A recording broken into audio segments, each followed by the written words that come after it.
Hi guys, I'm Devanshi and welcome to my YouTube channel. You're probably wondering why I'm on YouTube, right? Well, it all started when I was 13 years old and I discovered myself. And things got pretty crazy pretty quickly, and I've been in full pursuit ever since. I think in colors and dream in designs.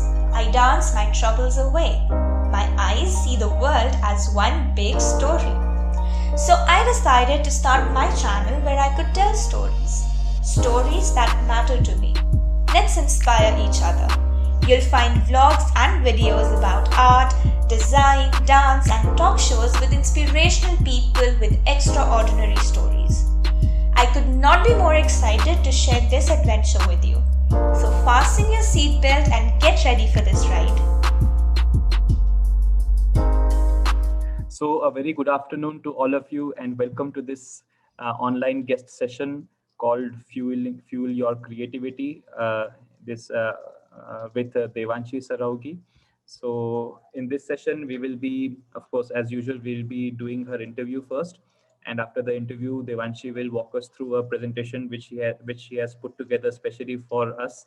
So, thank you so very much for that, Devanshi. And after that, Devanshi will be actually demonstrating how she does her tissue paper art, and this is something really unique. Like we have not seen this kind of an artwork or this domain of artwork before.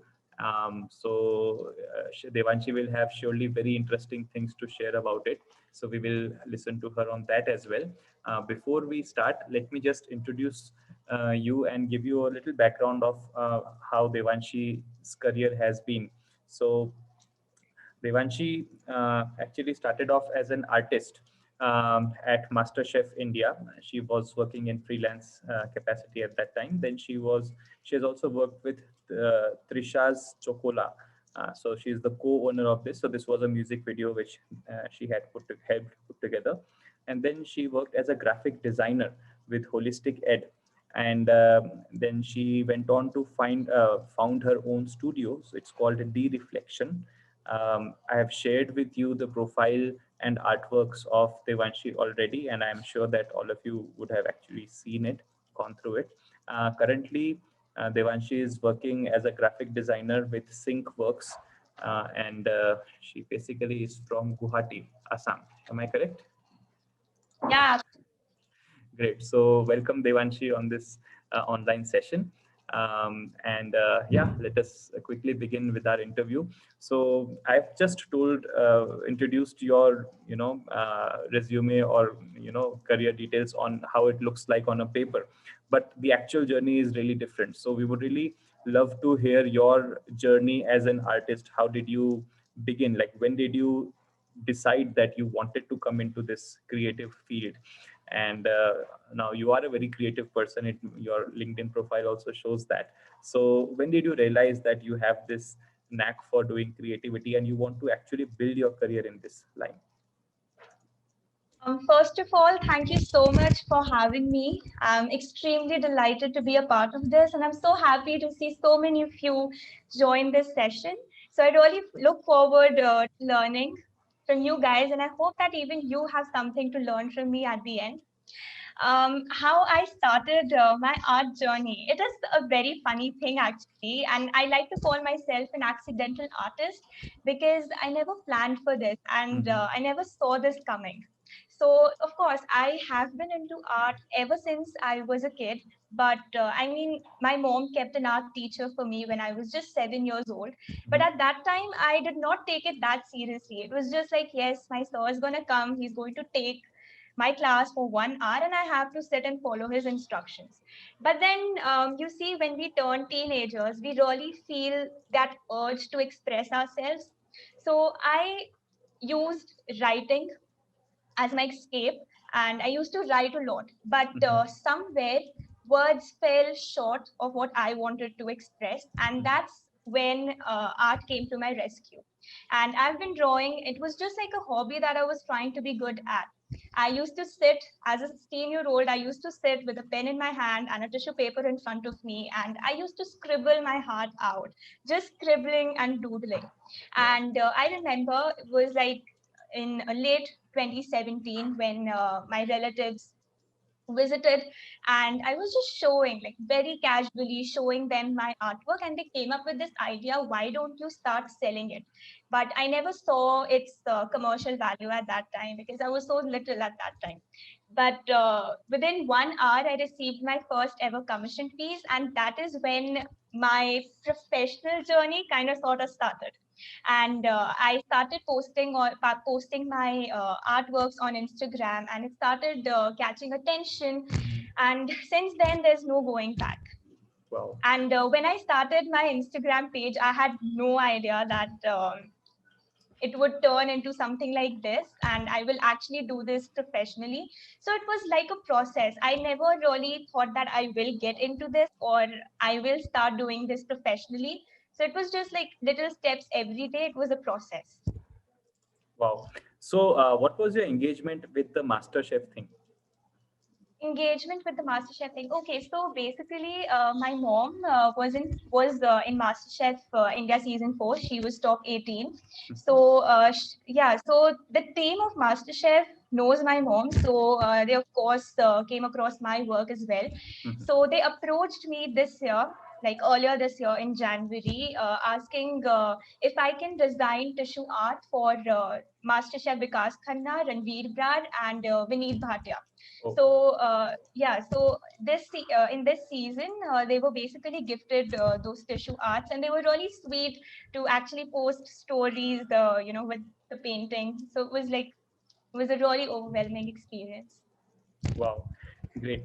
And then you also co-founded this Trisha's Chocola. So can you just talk about that? This is my mom's bakery. So she bakes. I mean, she is like the owner, of course, and I help her with the management and with the marketing and handling her social media and everything. So this video was like a promotion video for your mother's bakery. Wow. Yeah. Great. So this was like on her 6th anniversary. Great. So we planned. Yeah. Yeah. So you have a bachelor's in commerce and business commerce.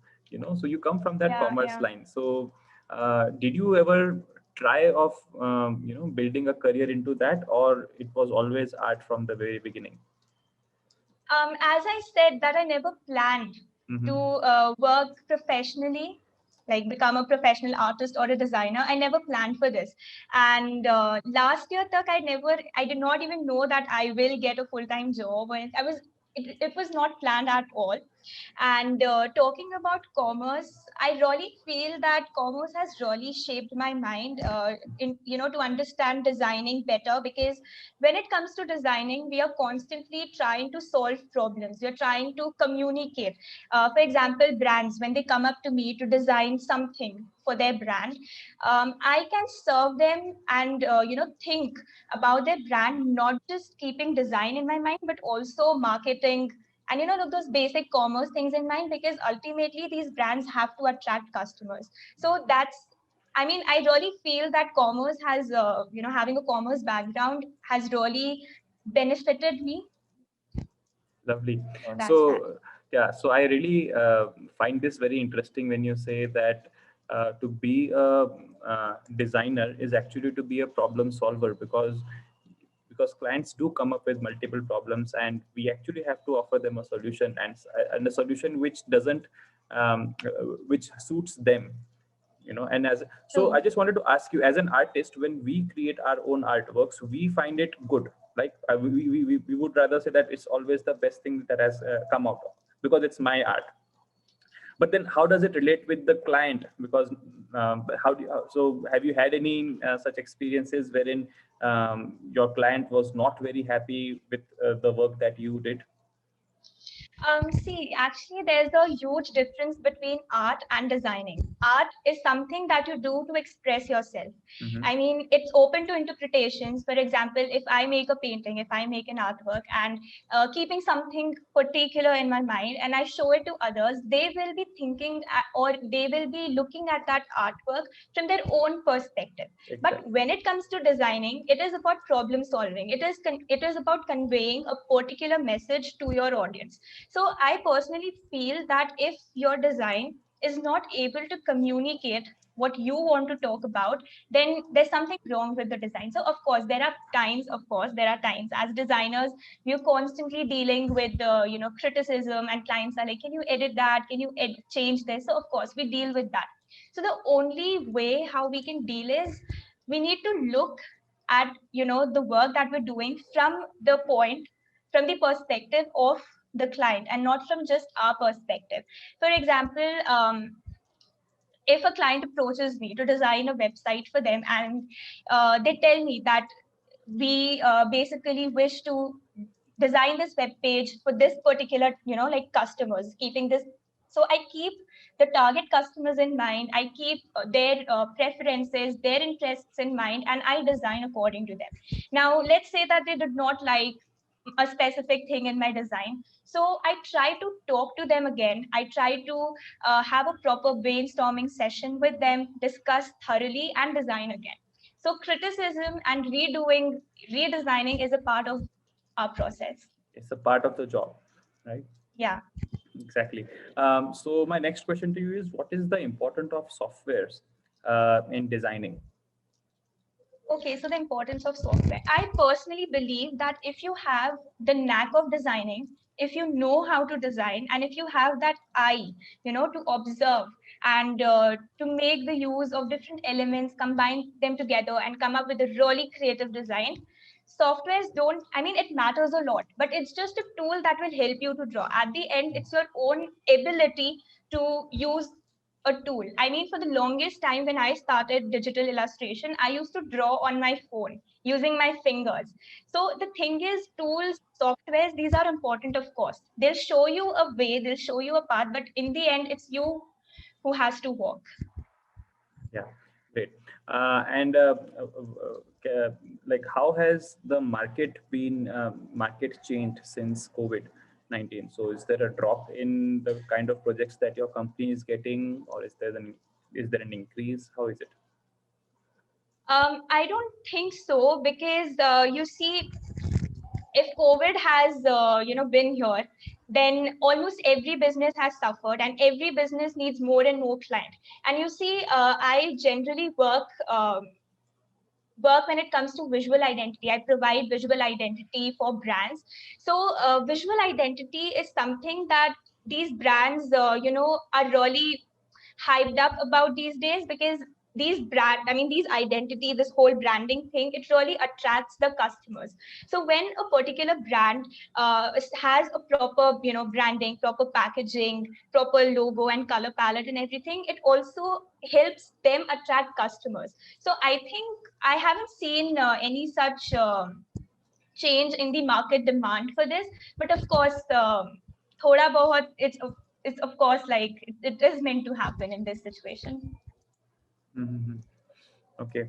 And so who are the would you like to share your inspirations? So the designers and artists that you follow from India, from foreign, anywhere.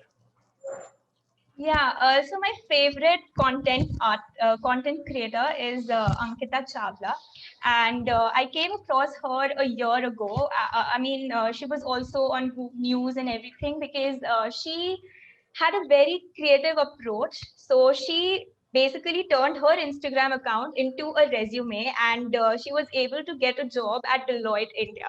So that was something really cool. And if I feel like I'm lacking inspiration, so I just check her Instagram profile, and immediately I get that fuel for my creativity. So if I have to like tell you my inspiration, I would suggest her name.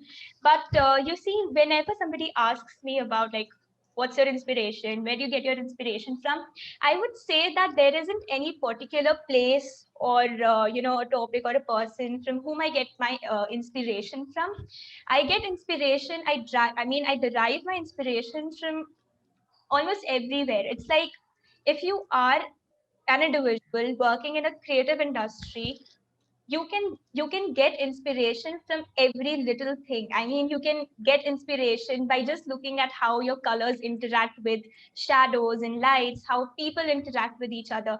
So if you really have that eye, and if you really observe, like you slow down and you observe, you will realize that inspiration is everywhere. So that's the thing. So you mentioned that having that eye of an artist is very important. So how can students or people actually work on that and make it stronger? How do we practice it? That is my presentation. I mean, Okay, so that is exactly what my presentation is all about. so we'll leave that question for the presentation. All right. So moving ahead, would you like to share any what common mistakes do students make when they are making their portfolios? Making their portfolios. Oh, this is a very interesting question. I myself am a student, and when we are fresh out of college, or let's say that when we are applying for internships while in college, we don't know how to fill job applications, or we don't know how to sit for an interview. So the most basic question is, why should we hire you? Right? That's like the most basic question. So the first instinct is, because I've seen this, the most basic instinct is we Google that answer. Like, what should we answer? Like, what should the answer be to this question? So I would say that please do not Google. Come up with your own answers, because they want to know you. They will be hiring you because of your own, authenticity. The moment you Google and the moment you use the answer that has already been used by somebody, I mean, you'll just end up being the sheep in the herd. So retain your own individuality, be yourself, and just confidently give it a shot. And I would say that, for example, I'll give you an example of my portfolio. Instead of saying that I am located in Guwahati, Assam, I said that I'm currently enjoying the sunny side of Guwahati, Assam. Then there's another example. We often mention our skills and strengths on our portfolios. So instead of mentioning my skills and like writing it down in bulletin points, I mentioned my superpowers. And then I mentioned I'm a walking, talking idea machine with troubleshooting powers the only Avenger Marvel forgot to cast. And I also possess a unique power to paint on tissue papers. So you see, your portfolio should reflect the real you. I mean, use wit, use humor, use clever answers. All I'm saying is just be you. You don't have to be like, oh, like I'm sitting for an interview and it's a corporate job. I have to wear a tie and have to be like stiff. Don't do that. Just be yourself. Be professional, but at the same time, be yourself. So that would be my advice. Yeah, so actually, so I'm running out of questions now. So before we wrap up this interview very quickly, do you want to give any final message to the students? Final message, yes. So hear me out. There is creativity in each one of us. If only you dive deep within and dare to imagine. And if you have the passion, the courage, the courage to believe in the truth of your idea, and the grit to prevail, your imagination, trust me, your imagination shall come to life. So that's my message to all of you here. Wow, great. So with this, the first part of our session is done. And now I will hand it over to you, Devanshi, so that you can give your presentation and also show us your demonstration of tissue art. Thank you so much. Thank you. I've prepared this presentation. Okay, so before I start this presentation, I would like to tell you all a very short story. So make sure you listen to this carefully. There was a little girl and she was just 4 years old. She recently recovered from a very bad stomach. So her grandmother strictly advised her not to eat any chocolates. But since she was a little girl and her birthday was in just 2 days, she had to think of a really clever idea. Her brother approached her and asked, "What do you want as a birthday present?" And the little girl instantly said that, "You know what I like, just bring it for me." So 2 days later, she got chocolates as a birthday present from her brother. She instantly took it to her grandmother and said, "Grandmom, my brother got this for me. I did not even ask for this. What shall I do now?" So grandmother was like, "It's okay, it's your birthday, you can have one." So why am I telling you this story? What's the moral? What can we learn from this little girl? You see how this 4-year-old used her intelligence, and so smartly she was able to accomplish that little mission of hers. And how did she do that? By observing. She slowed down and observed how her grandmom is going to respond, react if she brings chocolate like that. So, you go to a 3-year-old kid and ask him, like, "Hey, can you tell me, the different..." Yeah. So you go to a 3-year-old kid and ask him, "Can you tell me how this paperclip can be used?" He will come up with so many imaginative answers. You can't even think of it. Why does this happen? Because these little kids are in a constant state of play. They love exploring new ideas, and most importantly, they observe. But on the contrary, when it comes to adults, when it comes to grown-ups, we are so busy with work. We are constantly under pressure because we have so many responsibilities. We just stop to relax and we don't observe. We don't look around each other enough. And most importantly, grown-ups become their biggest self-critic. And they consider mistakes as failures and not just as a learning opportunity. And the reason why I chose Fuel Your Creativity as today's theme is because I really understand that when we are cooped up with work, assignments, exams all day, we can lose touch with that little kid in us. So let's begin. I really hope that you enjoy this little presentation that I've made for you all. So as individuals working in a creative industry, we constantly need to come up with creative ideas, right? Now, this entire term, this whole term means more than these, two words. So let's just break this term into two parts and discuss what it is all about. So the first step to developing really creative ideas is to have ideas in the first place. So what are ideas, right? Ideas, in simple words, are thoughts, opinions, suggestions that you have or that you feel towards a certain topic, right? Now, you don't have any idea is because you don't have anything to say. I shall repeat. You don't have any idea because you don't have anything to say. So how do you exactly come up with something to say? That's the question. Now, think of a bank account. In order to withdraw money from your bank account, you need to deposit in the first place. And in order to deposit money, you need to have some cash in hand. So the similar thing is with your mind. In order to form your opinions, in order to have something to say, you need to feed your mind with information, feed your mind with experiences. You need to interact with people. So there are two ways to, things that you can actually do to come up with ideas.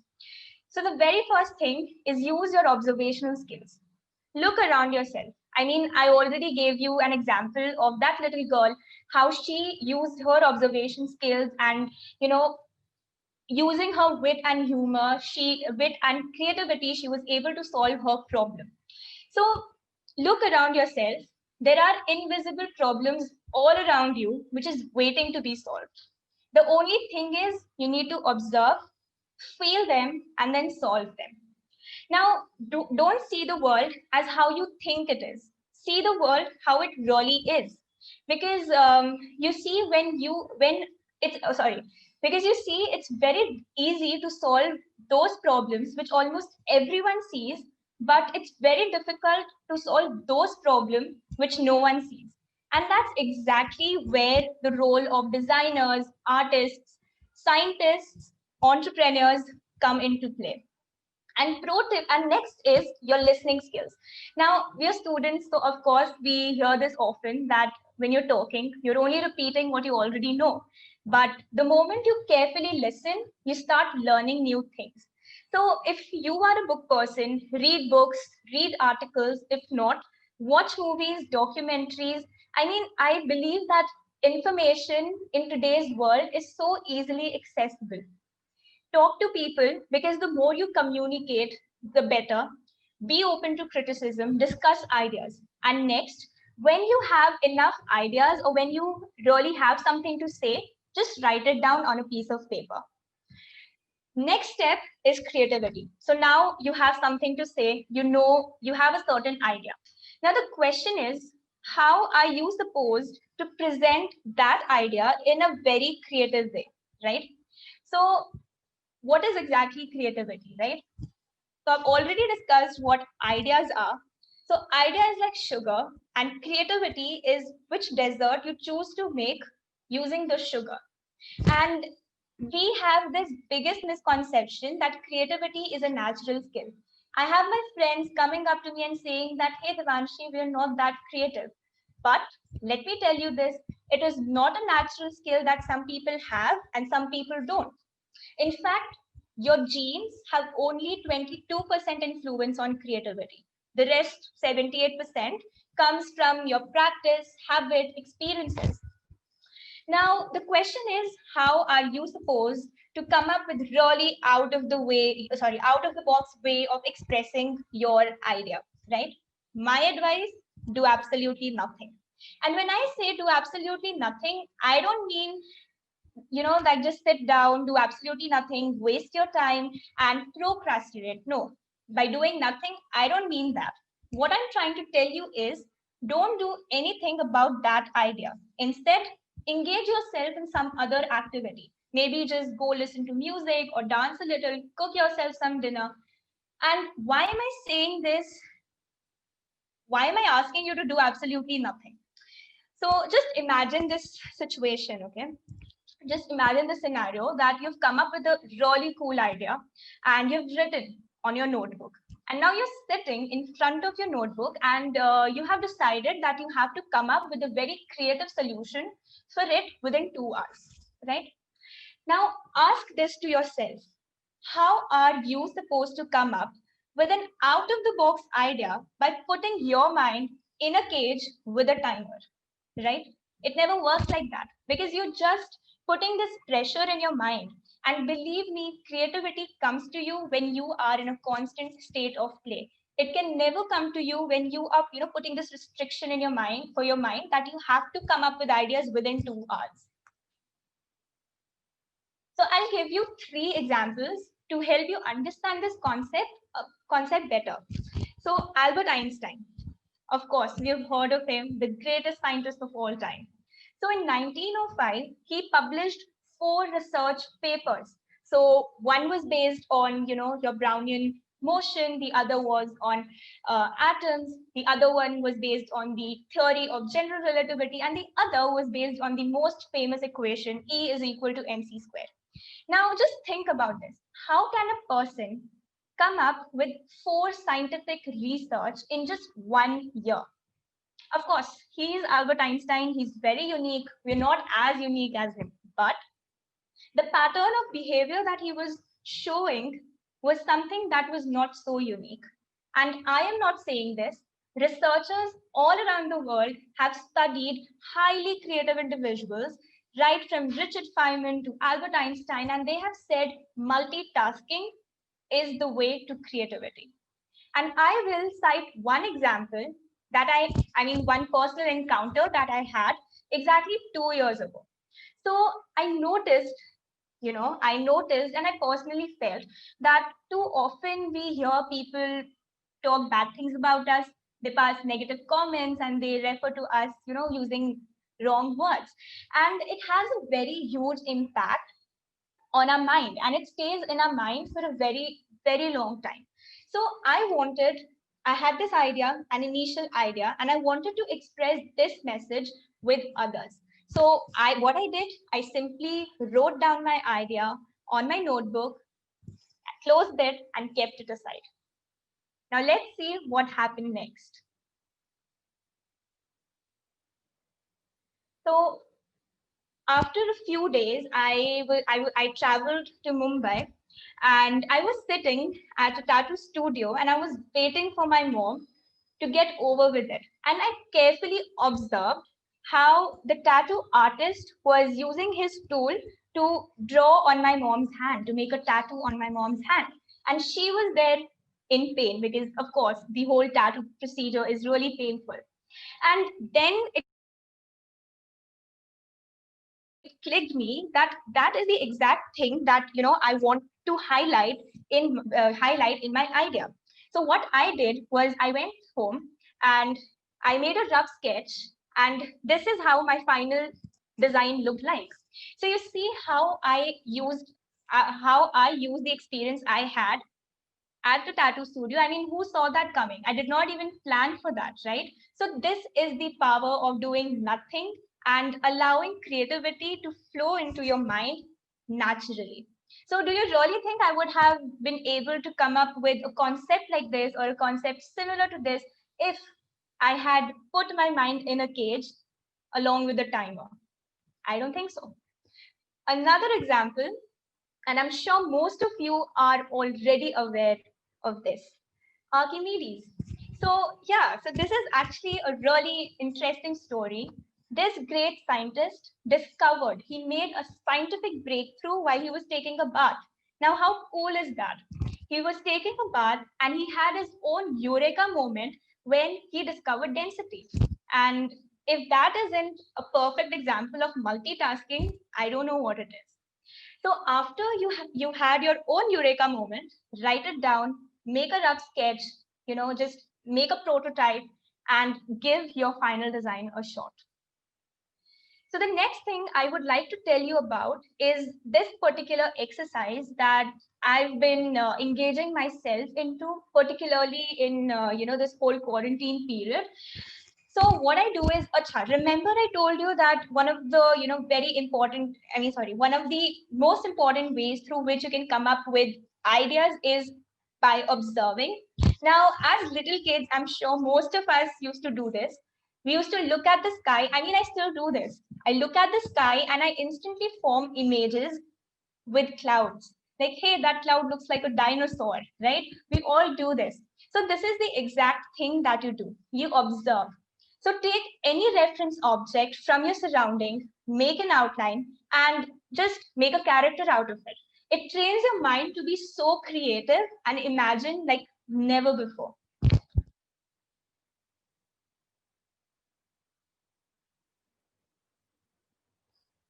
Now, let's talk about recipes, shall we? So this is my personal recipe that I'll be discussing about. And of course, you can come up with your own recipes. So let's talk about the ingredients. And this is like one of my favorite part of the presentation. So the very first ingredient is immaturity. Of course, I've been stressing over this fact since the very beginning. Creativity will come to you when you are in a constant state of play. The game rule is to trick your mind into thinking that you have all the resources in the world to bring any godly idea to life. Remember, Google, Facebook, Twitter, iPad, it all started as dumb ideas that nobody believed in. Second ingredient is courage. This is also my desktop wallpaper because I constantly like to remind myself to be fearless when it comes to my work. Courage is very important because you see, in order to be creative, you must lose your fear of being wrong. I think we would have still believed that the earth is flat if somebody out there didn't have the courage to come up and say, hey, your theory is wrong, the earth is actually round. The next ingredient is brushing thoughts. Now, personally, most of my ideas come to me when I am in the washroom, either like when I'm brushing my teeth or when I'm taking a shower. Now, it might sound really absurd, but it has a scientific reason. You see, when you are alone in the washroom, it's a safe space. It's a personal space, and you are alone with your own thoughts. You're alone with your own thoughts, and your mind is actively thinking about ideas, about how you feel about a certain thing. And you come up with more and more creative ideas. For most of us, we also get ideas when we are wide awake and it's 3 a.m. or when we are almost on the verge of sleeping. Now, why does this happen? Because when you're done with your work, when your day is over, you go to your bed, you lay down there, and you're like, your mind is thinking, oh, thank God, my day is finally over. Now I have some time to myself. So that is a state when you feel so relaxed, you're giving your mind to breathe. You're giving your mind that time and space that it really needs. And it is able to actively think, process everything that you feel about a certain thing and come up with some ideas. Now, for some people, as I said, ideas come to you at 3 a.m. Why does that happen? Because you see, when it's 3 a.m. at night, everybody around you are sleeping. And that is your time. That is the time when you are alone with your thoughts and you can really think. Next is variety. I have felt this personally over these years. Now, for example, if I have an idea, I don't like to Google or maybe just go through other people's work because I really feel like I am putting restriction in my mind. It's like I'm limiting my mind's cognitive ability, and I'm not able. And in that case, my mind continues to revolve around other people's work, and I end up drawing something that is almost similar to what I have seen, be it Pinterest or on Instagram or Google.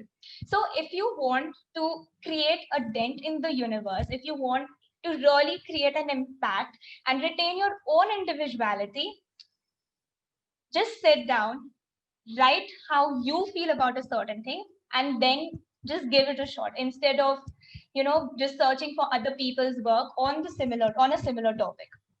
The next is emotions. Now, of course, if you don't feel love towards what you're doing, if you don't pour your heart out into the work you're doing, trust me, your art, your design will be just a few, like a bunch of strokes and shapes with colors on a piece of paper. So emotion is extremely important. Okay, so this is what we've been talking about. I started painting on tissue paper. I mean, I did not really start painting on tissue paper. It's a very funny story because when I really started with this, it was just me pouring my heart and mind out because I just wanted to scribble. So it started with scribbling, and then it's eventually turned into, doodle art. And then I started expanding my horizon. I started exploring different materials, and I started using sketch pens and acrylic colors and watercolors on tissue paper. Now you see, art is really open to interpretations, as I already mentioned.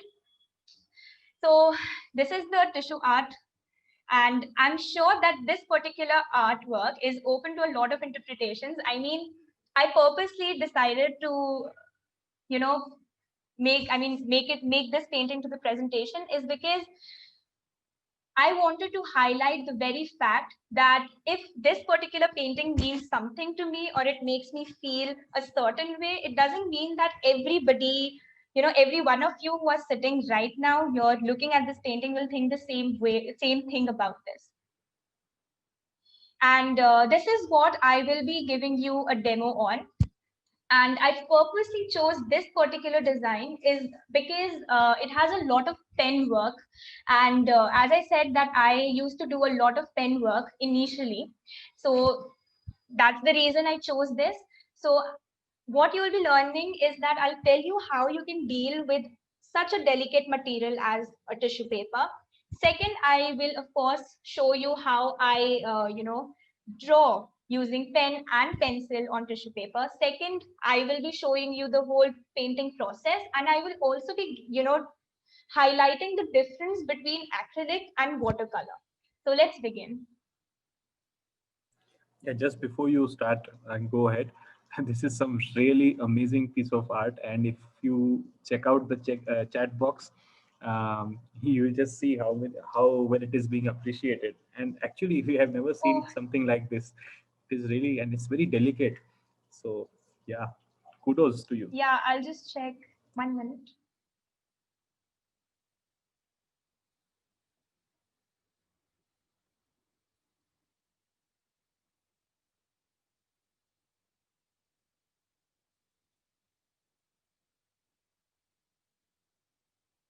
Okay, thank you so much for all the appreciation and love.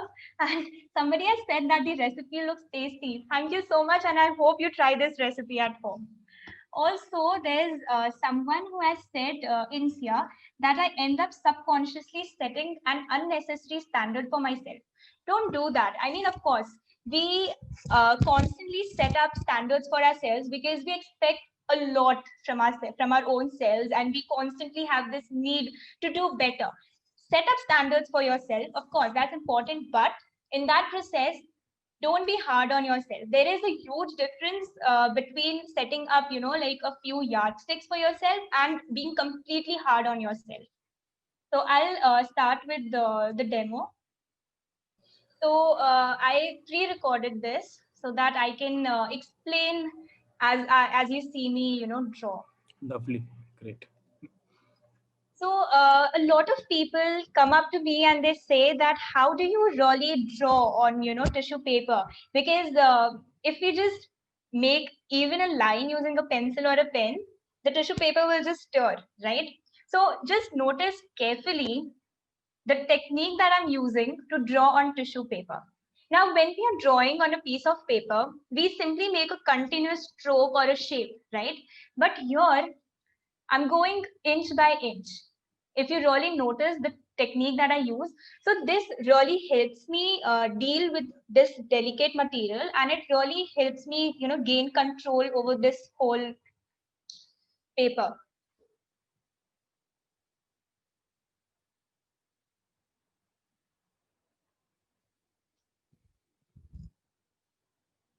And one more thing, I realized this when I started painting on tissue papers because I mean, there was a time when I used to go shopping just to purchase tissue papers.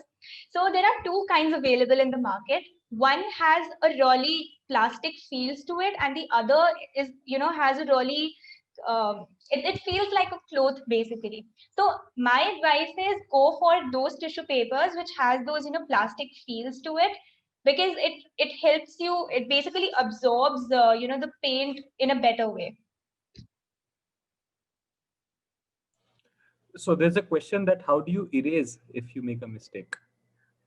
Oh, I use eraser. I mean, it's like if you actually see me draw here, I pretty much draw exactly, the way I draw on a normal sheet of paper. It's no rocket science. It's just that you need to be really careful when you draw here. So I use eraser, or let's say that if I feel like, the tissue paper is really delicate, I avoid using eraser. It's just that when I paint, it just covers my mistake. So it just fits in right.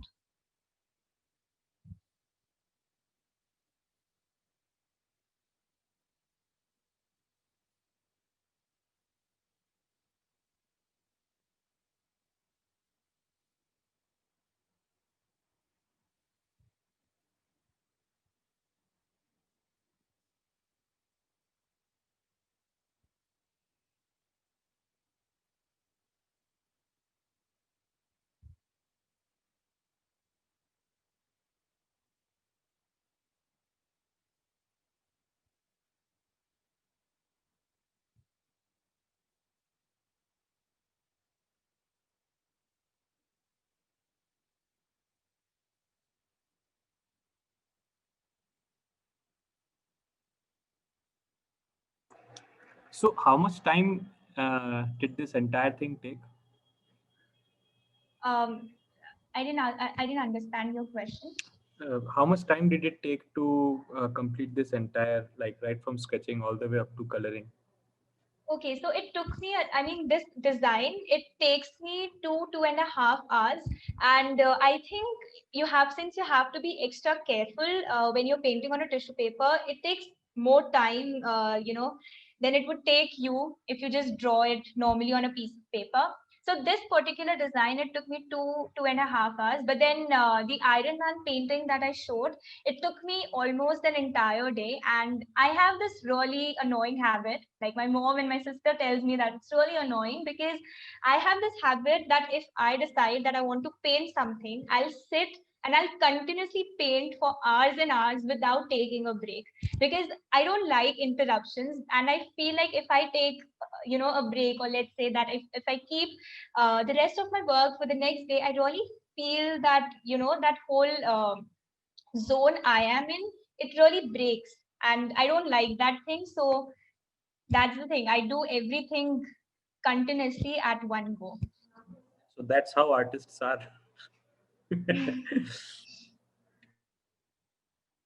Yeah, that's the reason I think they use the, that artist and science. I've often heard this, that they refer scientists and artists as mad people. And I think that's one of the reason why they do that.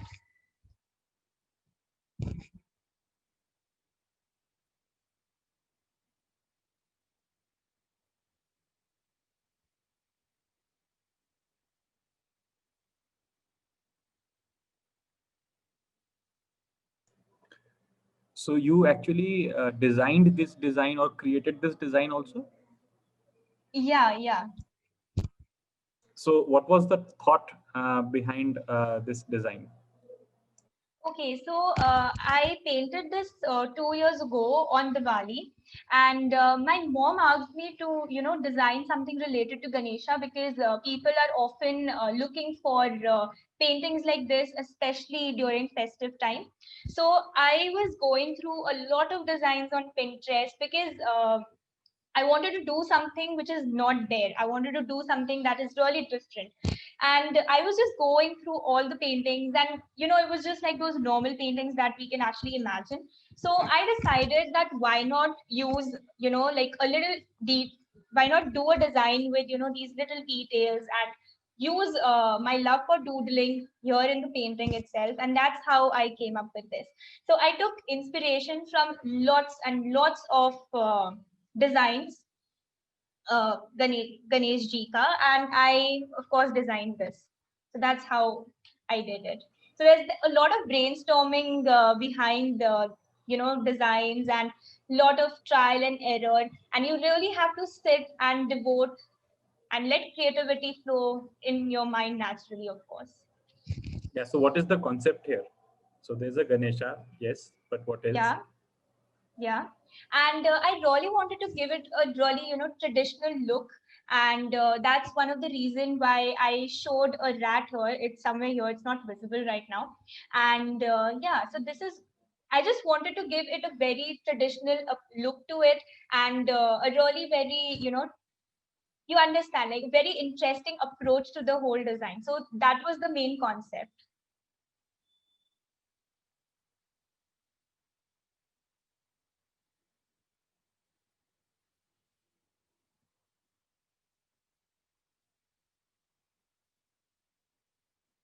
Okay, so I made an outline here using micron pen, and I use 005. But then I personally really like Octane black gel pen, because it gives a very shiny and, like a vibrant look to the whole design. So if you are comfortable with micron pens, go for it. But then micron pens, the tip of these pens are really sharp, so you need to be more careful while highlighting your drawings. But then I would personally suggest you to go for Octane gel pen. And one another thing. So the reason why I decided to add, these designs here of man is because uh, visit a temple, you will see all those, frames of god and goddesses, and you will see that there are individuals like standing next to them, like, koi haath jod rakhe hai, and somebody is offering them something. So I decided to capture that element in my design.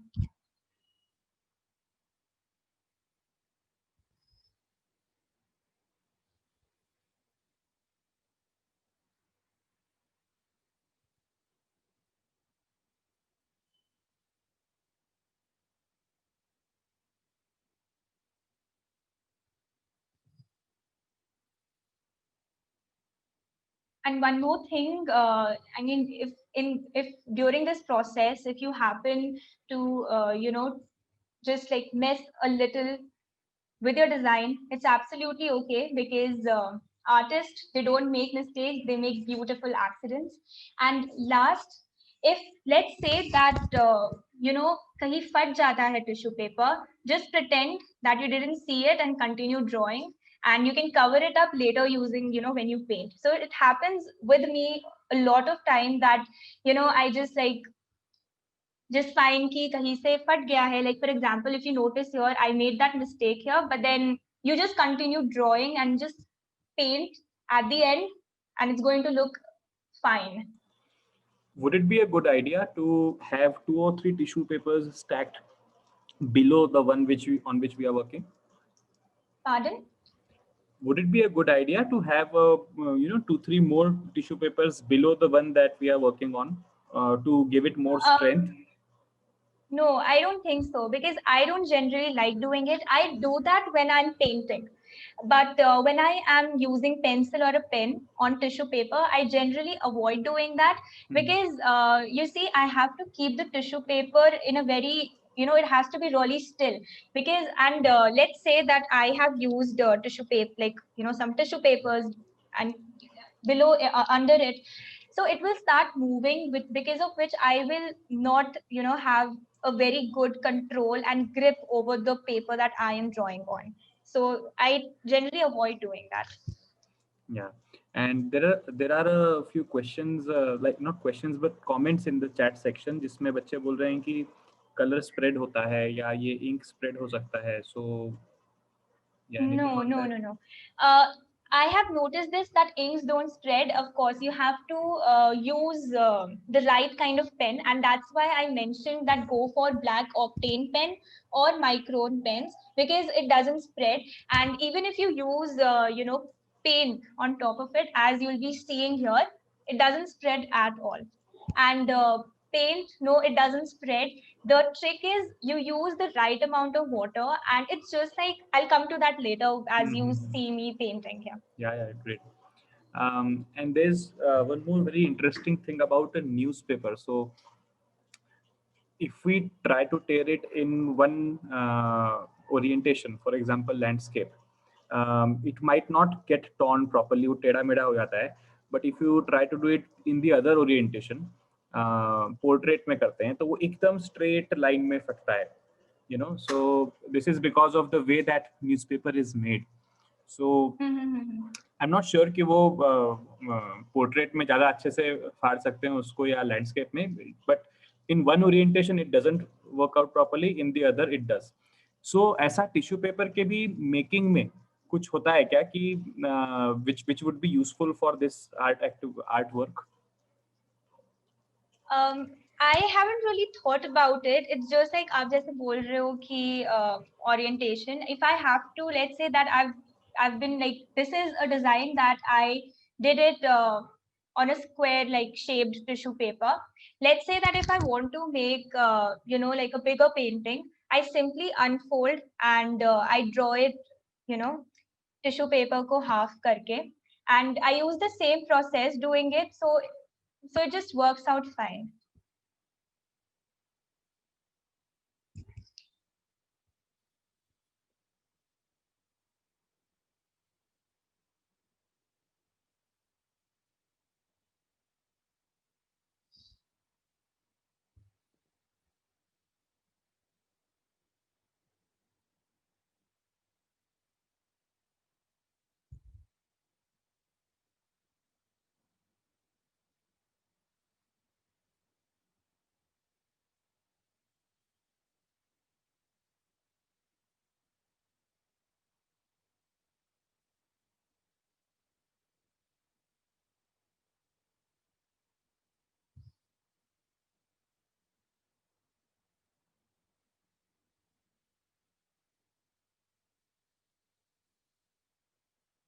So I'm using tissue papers, and I've placed the design on top of it.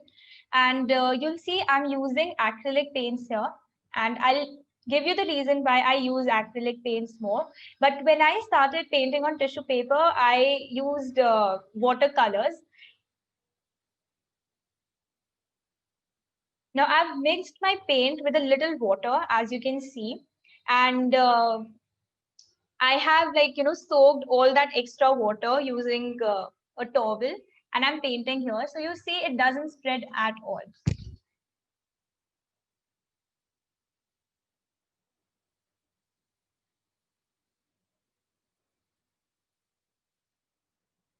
And one more thing, when you're painting, don't be scared. Don't be fearful that, oh, I am, not going to make it. Just get rid of that fear, because I think, like, of course, practice will make you perfect, but believing in yourself is the key of all things. So the first step is believe in yourself, and then practice your heart out.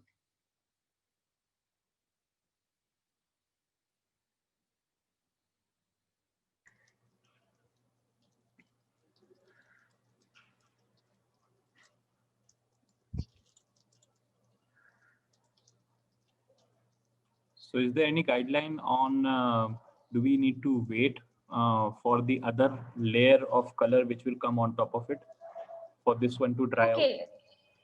The thing is, acrylic colors, it really dries fast. So you don't have to wait for a very long time to coat it with another layer. So the thing is, for example, I had to paint I had to cover this entire tissue paper with orange and yellow.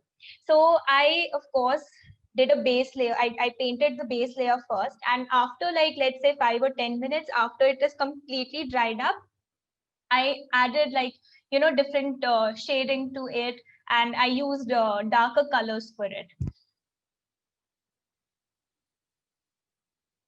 So let it dry completely, and then start painting on top of it again.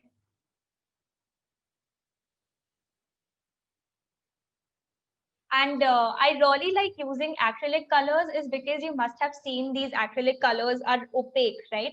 So when you use it, I mean, after you've used it and it has dried up completely, you will see that the tissue paper becomes a little more thick, which is why when you coat it with the, let's say 2 or 3 more layers, the chances of your tissue paper tearing will become really less.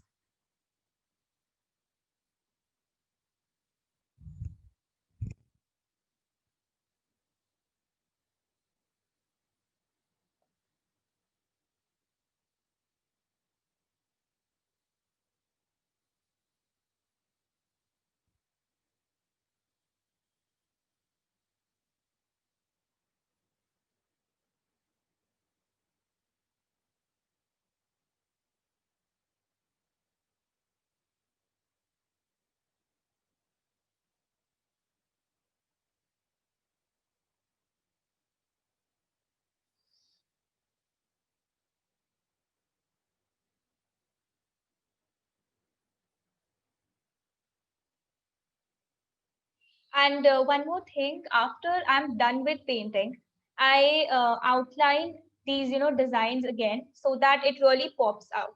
Because as you can see, because, you've used a layer of paint on top of that black pen, it really isn't visible or it isn't really popping out. So after you're done painting, just draw, using a black pen again.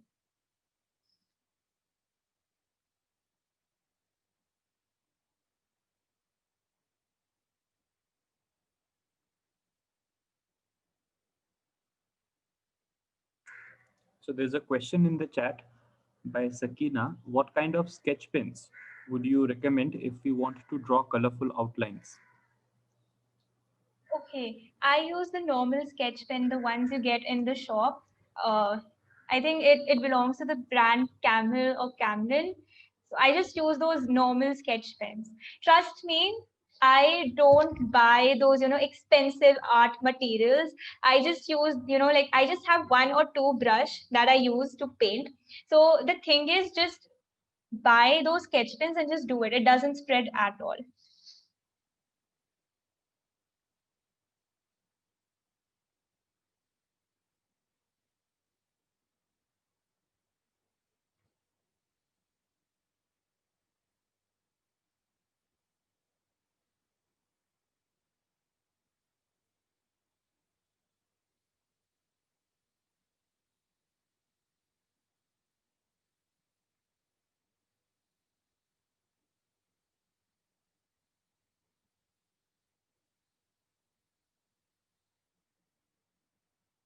So you see, I'm using water to just spread, 1 minute.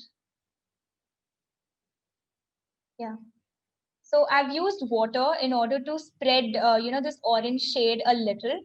So it's just that use the right amount of water. Don't just, like completely wet your brush.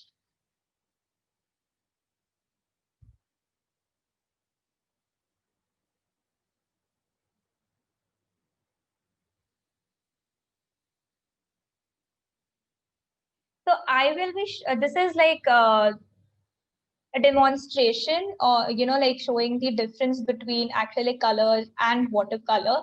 So you see this acrylic paint, it has been used with, a little water, and the color is coming out so nicely. It is so vibrant and it is really popping out, right?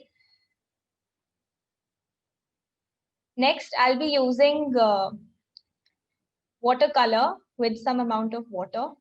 And you can see here that this particular part here, it isn't really very vibrant and it doesn't really pop out, and that is basically because of course your acrylic paints, it is opaque, while watercolors are translucent. So of course you have to add multiple layers when you are painting using watercolor. And when it comes to acrylic colors, you can just finish your painting with just using like 1 or 2 layers. And that is one of the main reason why I would advise you to go for acrylic paint rather than going with watercolor, is because first, it really, the colors are so beautiful. Second, it also makes your tissue paper a little thick, so it reduces the chances of the tissue paper tearing apart. So yeah, that's pretty much it for this demo that I wanted to show it to you guys. Wow. So I really hope you enjoyed it. And if you have any questions, I'll be like the happiest to answer.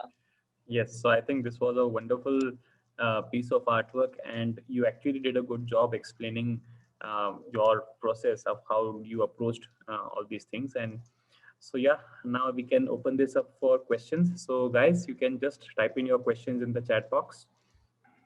So, actually, people are commenting on how they found this Yeah, demonstration. it's so, I feel so appreciated and loved. Thank you so much, everybody, for, like enjoying this presentation. Yeah, guys, please throw some questions. It could be about, Faldeen has asked me yeah, please go ahead. what were the ingredients. Okay, so the very first ingredient was immaturity. Second, courage.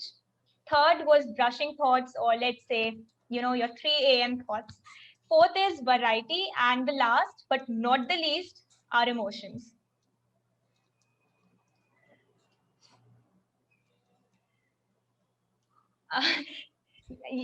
Somebody has mentioned ये तो hotel में free मिलता है. Exactly. I already mentioned that I don't like spending a lot buying expensive art materials. So I do, those, we call this jugaad in Hindi, right? So I just use, I mean, this is like one of the reasons. I find it very easy. I go, I visit cafes, and even my mom is like, just pick this up, Devanshi. So you see, art is just like expressing yourself. And I don't think I actually draw on papers. It's like, I think I've just drawn like thrice on papers. I don't really like, like painting on papers. I choose either tissue paper or canvas. So there's a question, is there any specific reason to bring artwork in tissue paper only? I did it very subconsciously. I used to sit and I really wanted to scribble one day. So I took a pen, I started scribbling, started doodling, and I fell in love with the texture of tissue paper. Like, the texture of the tissue paper is something like, it's so good. So I instantly connected with it, and I kept on, I kept on drawing, and that's how I started using other materials. So that's how it started. Yes. Guys, you can ask your questions in Hindi as well. हाँ, एक आ गया है हिंदी में सवाल. आपने जो अभी draw किया उसकी फाइनल वर्क प्लीज दिखाइए. And now there are two more questions. One is why do you use different colors for comparison between watercolor and acrylic colors? And there's another Oh, one. there wasn't any specific reason to do that. I mean, purple color सामने रखा हुआ था, so I used that.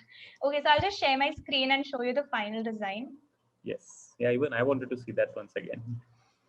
So And then this is how it looked. yeah, so brilliant.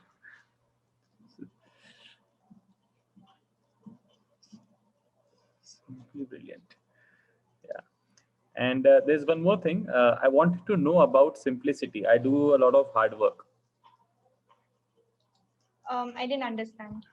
Could you like Yeah. elaborate that particular question? Yes, Sagar has asked that question. So could you please write a little more? And then there's one more question by Varun. Is there just a second? Is there any connection between creativity and passion? Is there any connection between creativity and passion? That's a really interesting question. See, if you really want to do something, I mean, see, creativity is just intelligence having fun, right? Even if you are, let's say, I mean, remember that story that I told you in the very beginning? That girl wanted a chocolate and she used her wit and her intelligence, and she got so creative and she solved problems, right? Your passion is something which you really want to do. I mean, of course, there's a difference, but when you're passionate about something, you can easily solve problems. And of course, as I said, creativity is just problem solving. It's just how you use your wit, your intelligence, your smartness to really do something.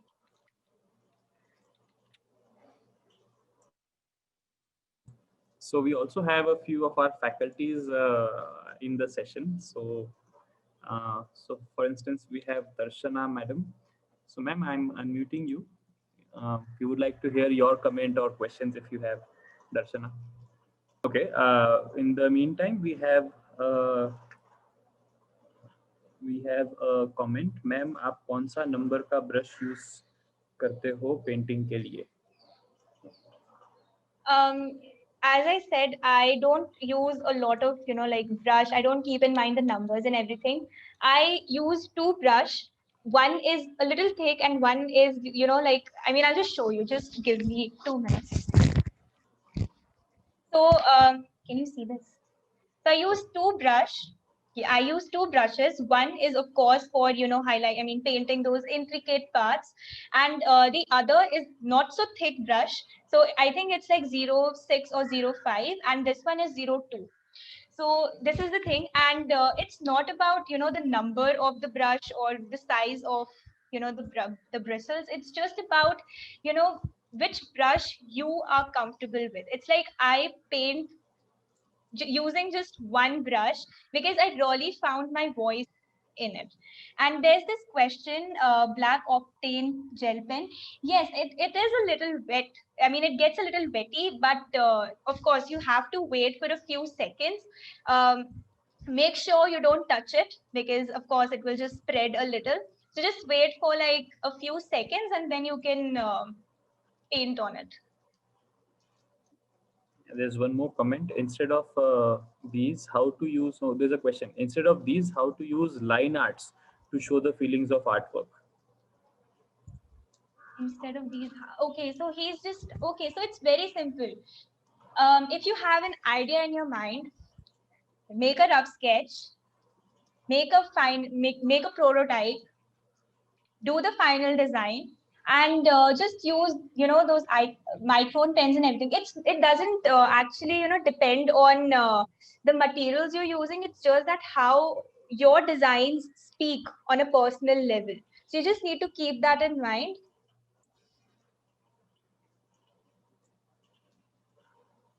Acha, this is another very interesting question. So Varun says, do we have to change our artistic style as per trends, or we have to continue with our own? So the thing is, if you are an artist, of course, art is art is done so that you can express yourself. That is like the fundamental truth about art. So you don't really have to, keep up with artistic styles or anything. It's just that draw, make art for what you want, on what you want to talk about or express yourself.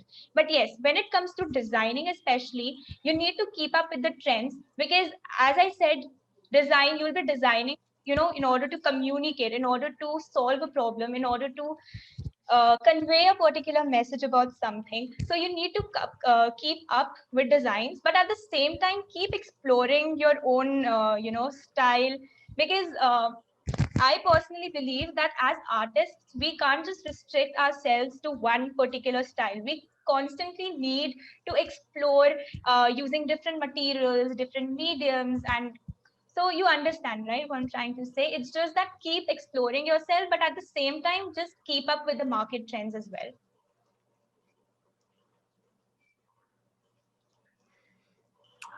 Okay, so I think that's it.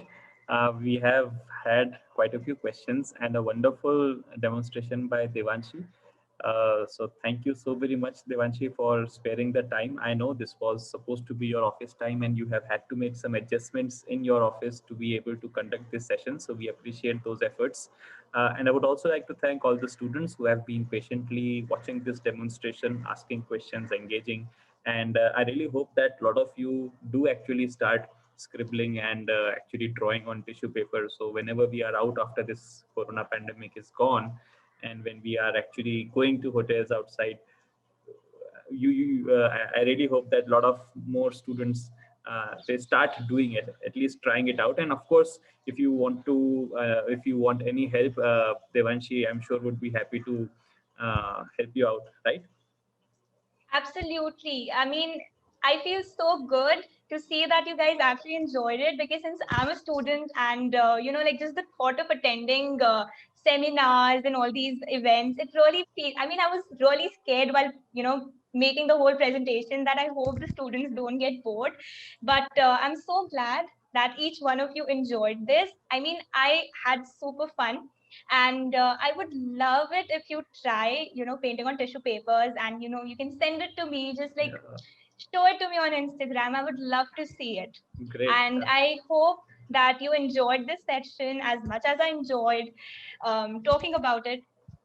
So yeah, I guess we all have something to learn from this. Yes, yes, great. So, yeah, with this, we will end our session. So, thank you, all the students, faculties, and Devanshi for making this great session possible. And we shall definitely keep in touch. Right?